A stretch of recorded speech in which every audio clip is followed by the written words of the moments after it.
langsung saja. Assalamualaikum warahmatullahi wabarakatuh.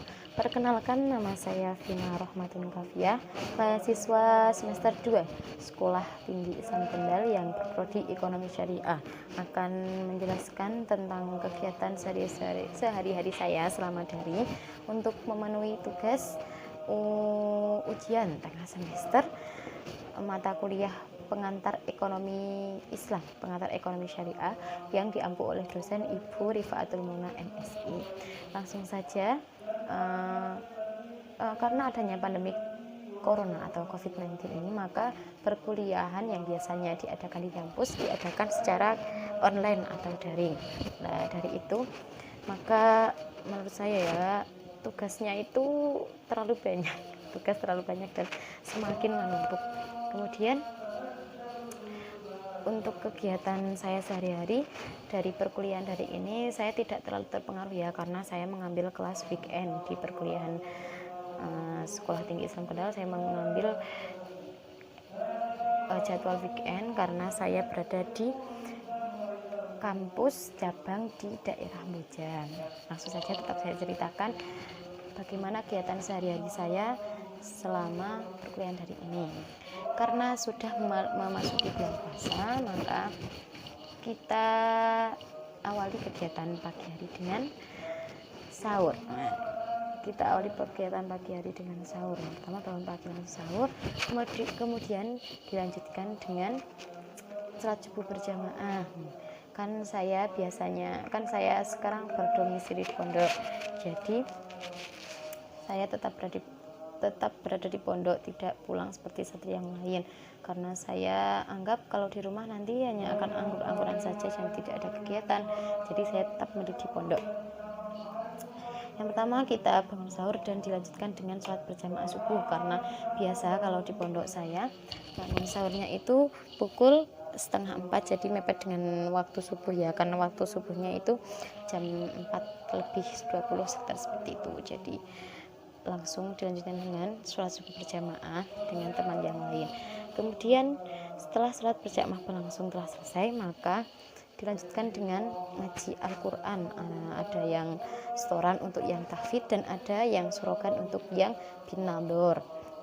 Kemudian setelah selesai nanti sudah sekitar pukul 7 ya, kita adakan piket ro'an bersama, karena yang di pondok mayoritas hanya anak-anak yang besar ya, yang sudah lulus dari SMK, maka kita melaksanakan piket ro'an secara bersama-sama karena anaknya juga sedikit. Jadi setiap hari kita melaksanakan ro'an bersama-sama. Kemudian setelah sekitar pukul 10 nanti kita melaksanakan sholat duha berjamaah dan dilanjutkan dengan tadarus Al-Quran 2 juz ya.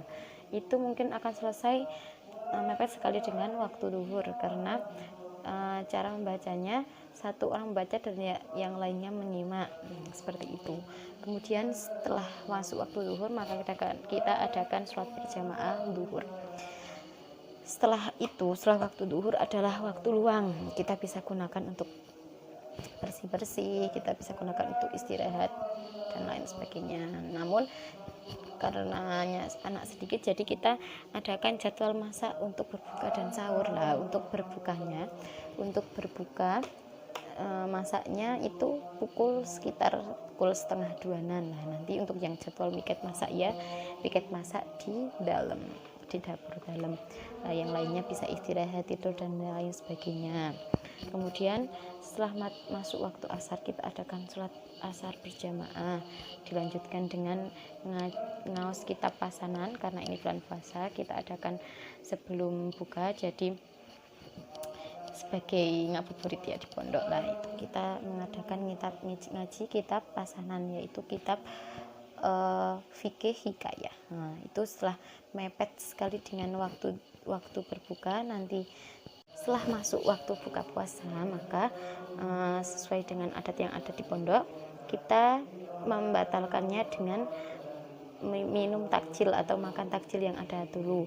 Setelah sudah meminum takjilnya atau makan takjilnya, kita laksanakan sholat jamaah maghrib terlebih dahulu. Nah, setelah kita melaksanakan sholat maghrib berjamaah, baru kita makan makanan yang lebih berisi atau seperti makan nasi dan lain sebagainya. Setelah itu kita persiapan untuk masuk waktu sholat isya. Setelah waktu sholat isya masuk, kita adakan sholat berjamaah bersama-sama di aula, dilanjutkan dengan tarawih. Dilanjutkan tarawih bersama. Selanjutnya setelah tarawih selesai, kita adakan setiap malamnya yaitu khataman Al-Quran satu dudukan. Karena anaknya sedikit, jadi satu anak biasanya kebagian 2 juz Al-Quran.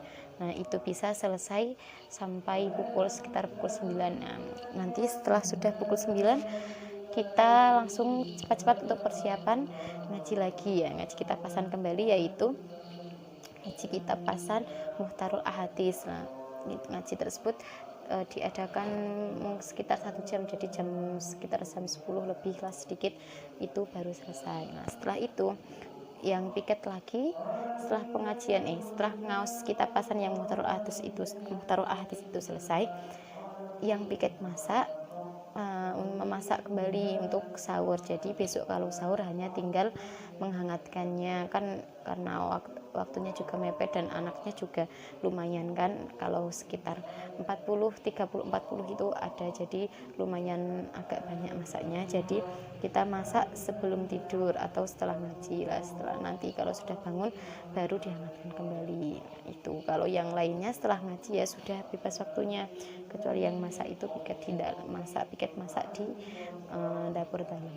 Mungkin sesingkat itu ya kegiatannya, karena ini bulan puasa dan juga jadi hanya monoton itu, isinya hanya mengaji. Kita habiskan waktu dengan mengaji dan tadarus Al-Quran. Kita bisa mengerjakan tugas-tugas kuliah di waktu-waktu luang yang ada, karena juga kalau siang itu juga waktu luang, maka kita bisa mengerjakannya atau bisa kita kerjakan setelah ngaji malam, kan itu masih jam 10 juga masih biasa. Kalau anak pondok itu jam 10 masih belum sangat malam, belum larut seperti itu.